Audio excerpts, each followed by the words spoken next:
Now I'm going to suggest you think through what each of these reduced matrices would tell you about the solution to the system. And I'm not going to write these solutions up, I'm going to tell you in a minute, because I want you to listen and take notes and compare with your conclusions. So in light of everything that we've done so far, this matrix, this matrix, this matrix, this matrix, and this matrix, I'll give you the solutions, I'll give you the answers one at a time, but think through each one and see what you think the situation is. Is it a situation here where you have a definite solution?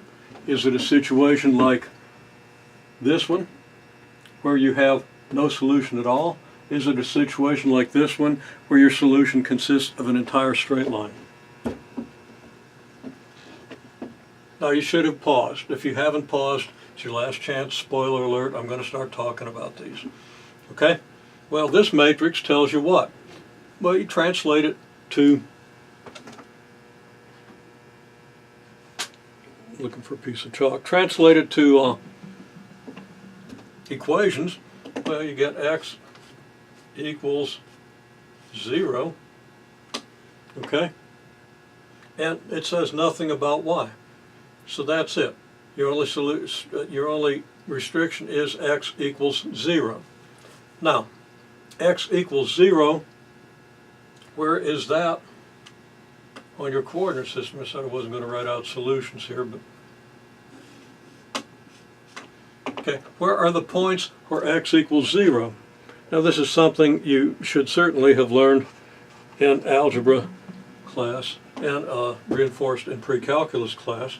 But x equals 0 means all the points where x equals 0, and those points coincide with all the points on the y-axis. So right there, your y-axis is your set of solutions. Now that is a straight line. It's a vertical straight line, but you should know about vertical lines. Okay, what about this one? Now if you haven't thought it through, write it out. Write out the equations. What are the equations? Well, you get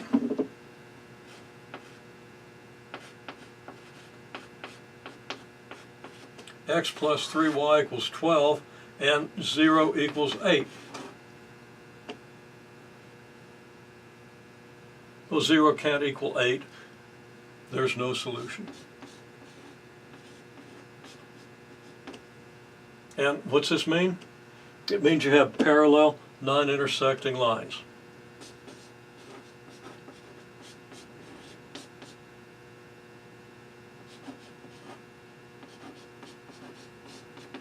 And I have to abbreviate non-intersecting. I didn't leave myself a lot of room, but I don't want to have to write a lot here.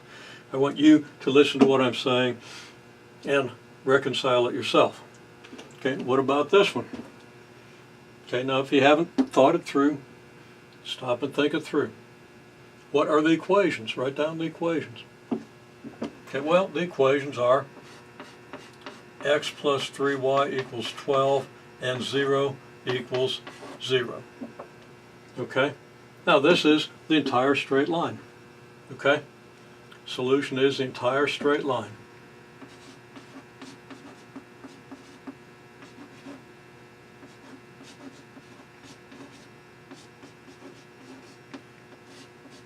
This whole line. Okay. Okay, what about this one? Write down the equations. Okay, now, this just tells us x equals 0, y equals 0.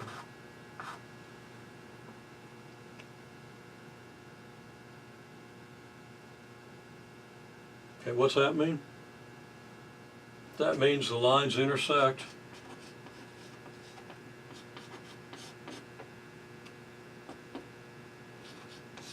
at the origin. You started out with two straight lines through the origin. Now, none of this the reduced matrix never tells you what the original equations were.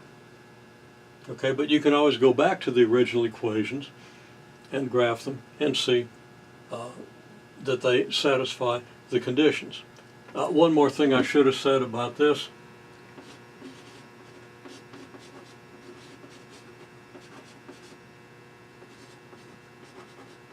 Both of these equations are the same line, and I can also say that one equation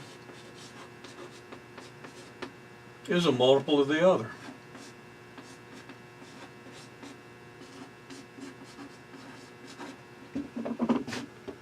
So whatever the equations were, the second equation was very apparently a multiple of the first, so that we could subtract a multiple of the first from the second and get 0. Okay, 0 equals 0.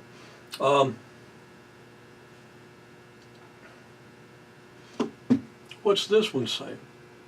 This one says, in addition to the fact that they're parallel and non-intersecting, it says that the left-hand side of one equation is a multiple of the right-hand side. Okay? So I'll write that down. You might think about that. Left-hand side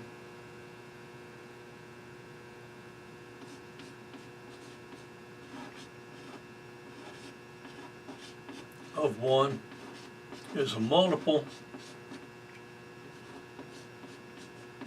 of the left-hand side of the other. Don't know how legible that is, but I said it, and then I've written it down, and we know that this applies to this matrix. Okay? So, here, our lines are multiples of one another, and both lines correspond to the y-axis. Okay? Here, the left-hand sides are multiples of the other, which is going to give us the same slope if you think about it.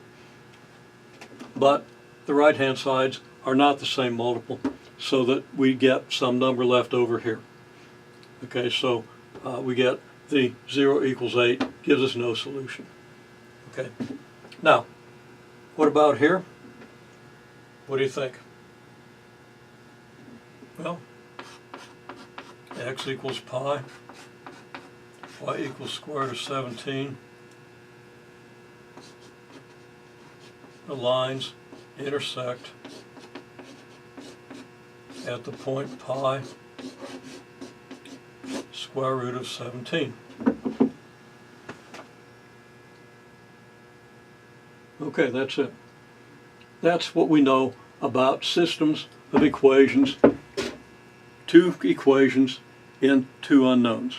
And this is everything there is to know about a system of two equations in two unknowns.